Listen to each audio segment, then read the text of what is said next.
I don't have massive sexual energy with her. I think she's sexy.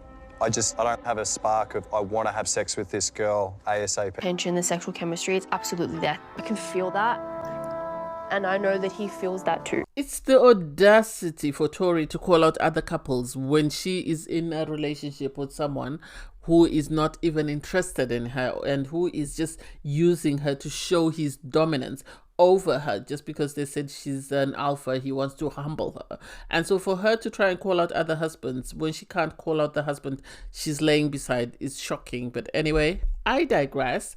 Hey there, thanks for stopping by. Welcome to my channel. If you're new here, don't forget to subscribe. Click the like button, turn on the notification bell for when I upload new videos, and definitely leave a comment. In this episode, I'll be reviewing Married at First Sight Australia, Season 11, Episode 11. Can we get to the end of Intimacy Week? It's becoming boring, I swear. Seriously. Anyway, because some of the couples I don't think really need to be featured because we already know that they've been physically intimate, so I don't get why. You have Richard and Andrea sort of talking about the challenge, and they're sort of discussing what they're comfortable with and what they're not comfortable with. I think they're too grown to be doing petty stuff, so I don't think they need this challenge per se because they understand how to sort of navigate relationships, or they should at their age, at 51 and 62, they should know how to be in a relationship and how to sort of care for your other half. And so for them, I think this challenge, it will sort of enhance them, or it will sort of improve upon or build upon whatever the foundation they have, but it is what it is.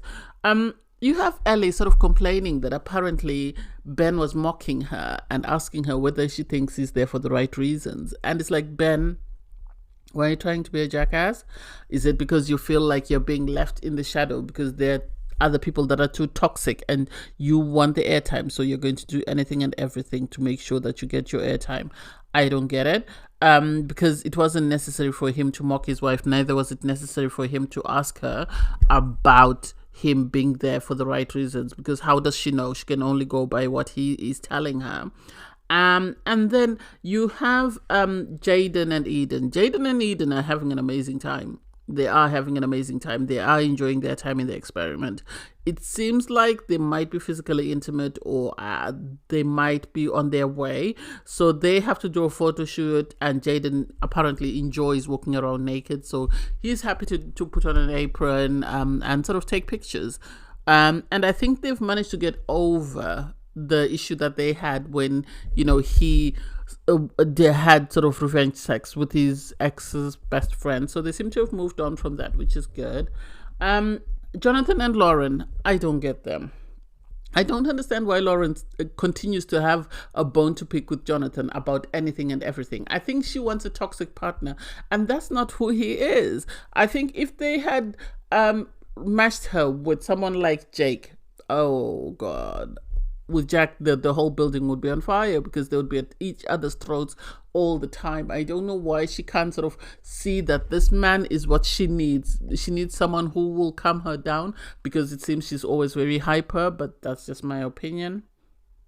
They participate, in the cuddle challenge, and she's defiant. She doesn't want to do it. She said, I'm not a cuddler. And it's like, maybe try it. You never know. Maybe try it and see if your opinion might change. In my reviews, I try not to make, comments that are controversial, or comments that if someone were to hear them, they would be upset. But for me, I think Tori is a bit delusional. That's my opinion. Because she and Jack are sort of asked to do, the cupping challenge.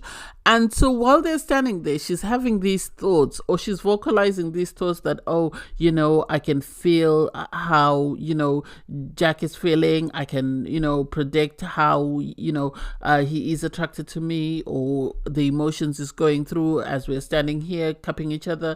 And it's like, well, as much as you feel like you're number one couple, and as much as you feel like, you know, he's sexually attracted to you and he's got this burning, this yearning desire for you, that's not what he's saying. And it's sad that you have it in your head that this man is head over heels with you when he's not even down the road. So I don't know why you keep wanting to sort of project this relationship that's not there. Can you not open your eyes and see what is actually happening? Yes, he might be kissing you. Yes, he might be doing all sorts of things, but that's not what he's saying. He's saying he's not attracted to you. He doesn't find you attractive. So maybe calm your feelings down and just wait to see what happens and take it from there. Otherwise, you're going to be heartbroken. I don't know. We'll see. You have Sarah and Tim do this, you know, the 3-minute eye contact challenge.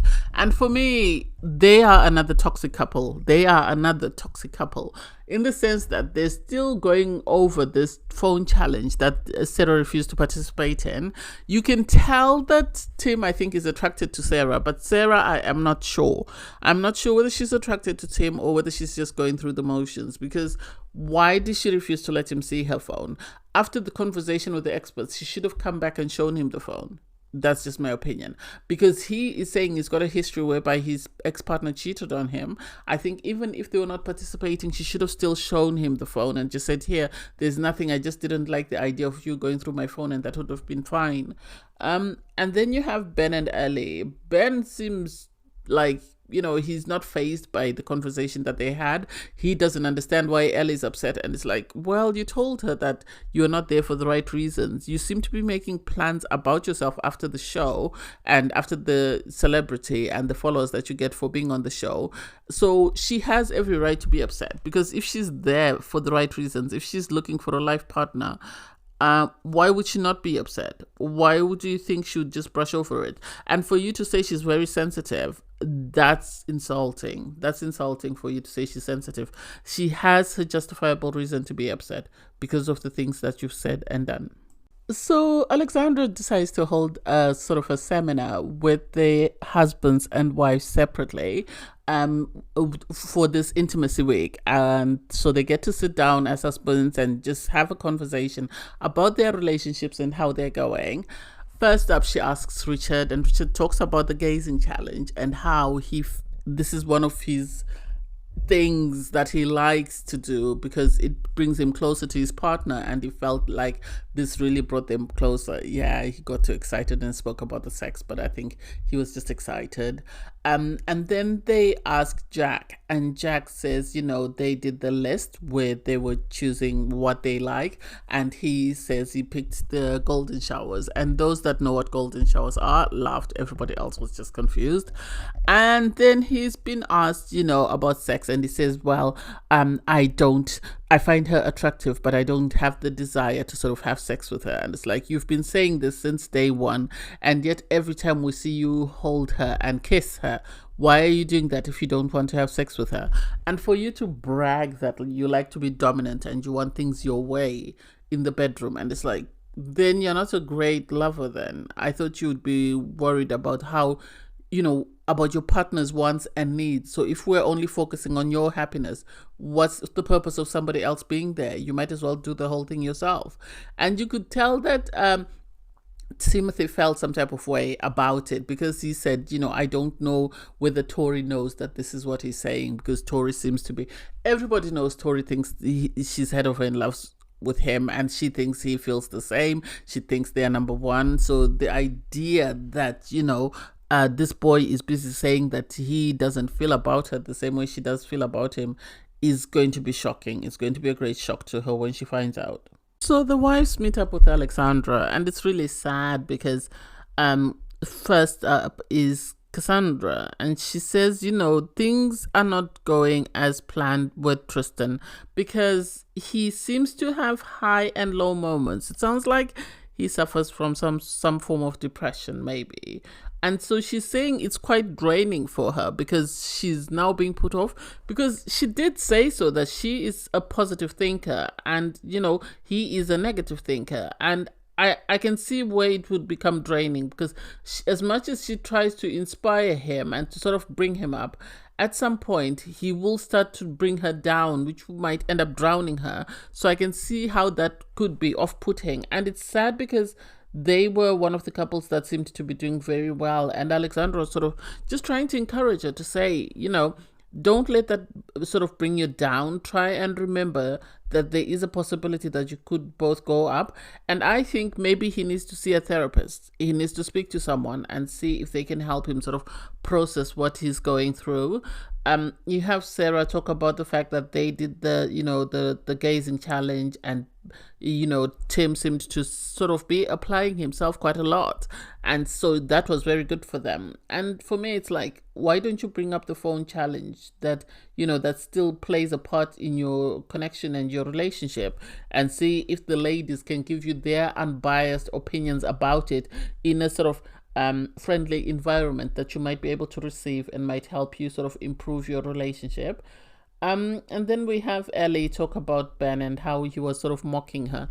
And it's the audacity for me, the audacity of Tori to call out Ben and say, oh, he's not here for the right reasons, or just wants to pretend to be a macho man. And it's like, you're living with one at home.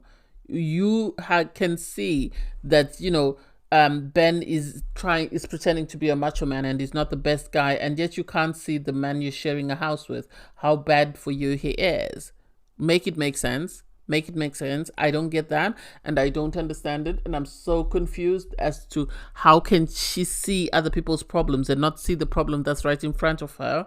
Yeah, I do get the fact that Ben needs to be honest. He's been matched with an amazing person, and if he's not there for the right reasons, he needs to let her know.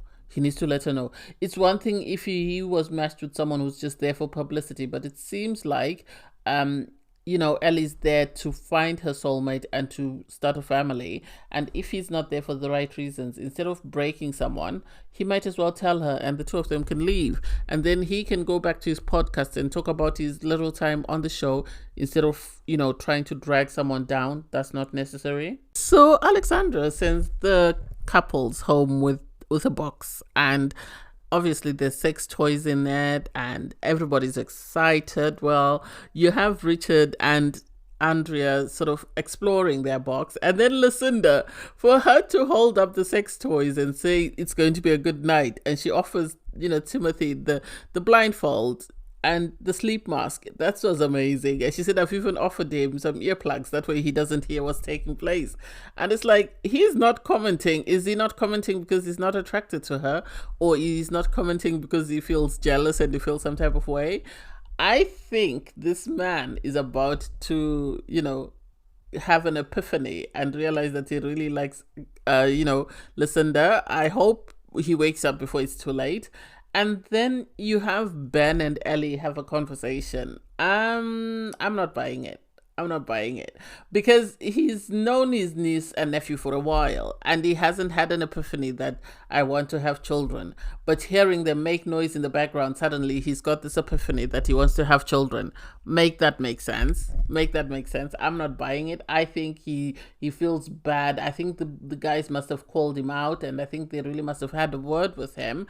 And so he's realized that, oh my God, I'm on the wrong path. I might get a negative edit. Let me do something to sort of improve my edit, or let me do something to make sure that Ellie doesn't decide to leave the experiment. Maybe somebody's told him that my wife told me that Ellie said if you're not here for the right reasons, she's leaving. And I think this is why he's decided to behave better, in my opinion. So you have 3 couples participate in the hugging challenge. You have Tim and Sarah, Jaden and Eden, and you have Richard and Andrea, and all of them really go all in. Richard is sleek. He puts in 4 minutes instead of 3. So at the end of it, he asked Andrea, how was it? Did it feel longer than the other one? And she went, yeah, it did. And he went, well, I put in an extra minute. And she was okay with that because they are very comfortable with one another, which is good.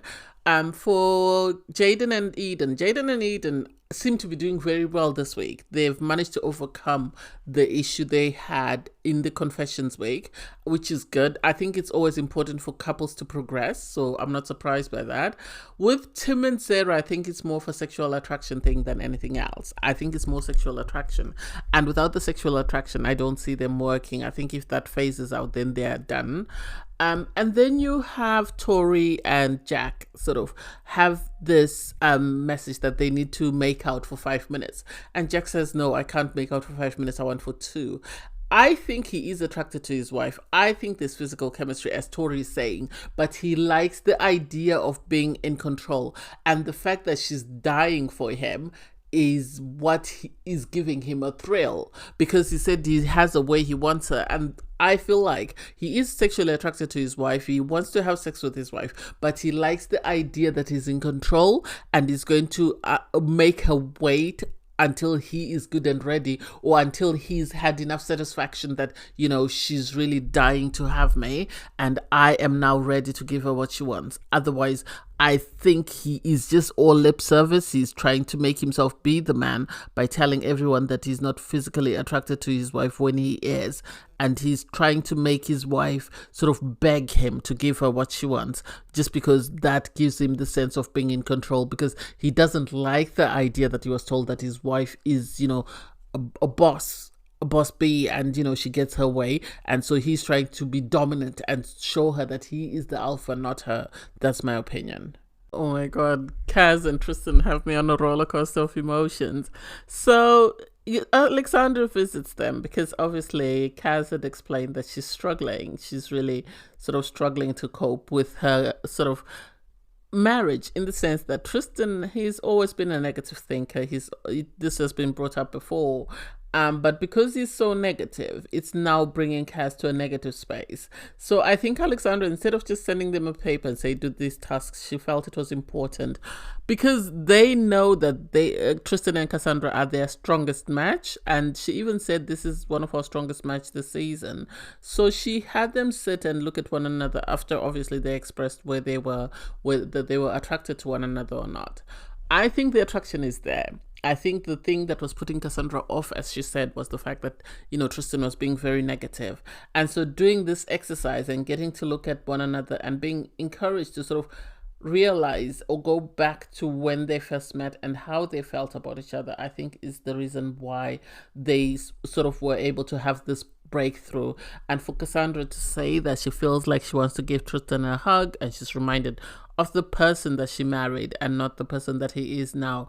I think Tristan thinks he's punching, and because he thinks he's punching, this is why his insecurities are playing a big part in sort of how he sort of navigates his way in his marriage. And so for him to realize that, you know, he is bringing his wife down with him, and for him to want to work to sort of improve on that and make his marriage better, that's all you can want if you're in an experiment like Marriage at First Sight. You need a partner who's willing and able to do the work with you, and sort of not fight you or not just sit there and watch you do all the work in order for your marriage to be successful. So I really have high hopes, and I'm really happy that Alexandra was able to visit them and help them sort of through this process.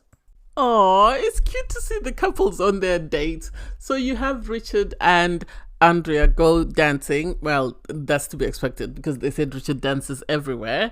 You have Lucinda and Timothy go on a Cairo spa, and well, you know, at least she didn't take him to a chanting forest and stuff, so that's not bad. And then Tristan and Cassandra seem to be in a very good place.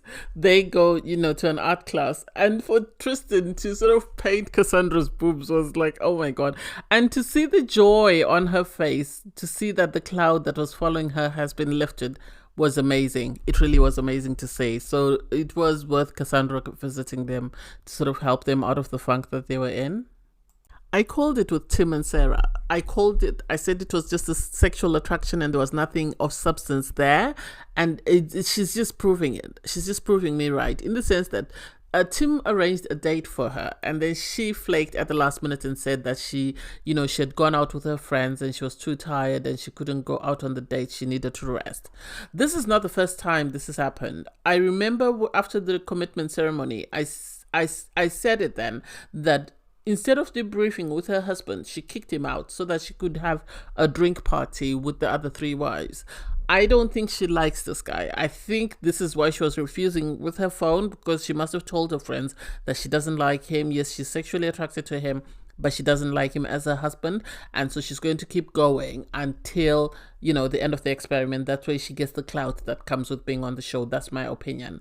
Because the fact that she decides to call it off and says, I've had enough, and she won't take responsibility for her actions, in the sense that she needed to apologize, but the way she's apologizing, she's more or less saying, I'm sorry you feel that way, when she's not acknowledging, you know, his feelings. She needs to take responsibility for her actions. I'm sorry, it seems like it comes across as though I'm only here for the friends. I am here for you, my husband, as well, and I will try and prioritize you and stop putting the girls first. I am sorry I've had to cancel this date. What I'll do next time is I will arrange the date, and I'll make sure that nothing comes in between you and me connecting and sort of growing our relationship.